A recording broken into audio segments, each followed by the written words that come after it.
bersihkan hati kita. Nombor satu, kita bertaubat kepada Allah. Taubat itu membersihkan dosa. Bila hati bersih daripada dosa, maka datanglah kekuatan melaksanakan ibadah. Bila dosa itu kita tak buang, kita tak taubat, dosa tu dia macam dawai, dia lilit kita.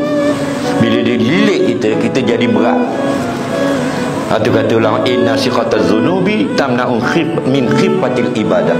Sesungguhnya belitan dawai dosa itu pada tubuh kamu menyebabkan tidak ringan melakukan ibadah. Nah, bersih dulu, bersih.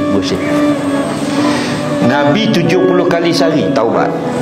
Nabi kata, ya ayuhan nas tubu ila rabbikum, wahai manusia, minta ampunlah pada Tuhan kamu. Wa inni atubu ilahi fi yaumin wa lailin sab'ina marrah. Aku ni sehari semalam minta maaf pada Allah 70 kali. Mulai sekarang amalkan.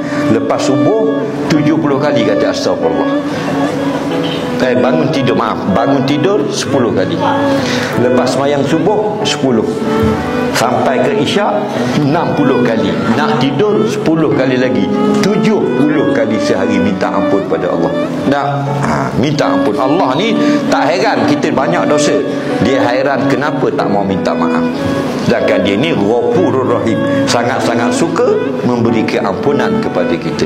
Banyak mana pun dosa, atta ibu ani zambi kamala zambalah. Orang yang minta ampun daripada dosanya, jadilah macam bayi yang tidak pernah melakukan dosa. Kemudian lakukan amal yang disuruh Allah. Dia akan jadi membersihkan hati dengan zikrullah dan sebagainya.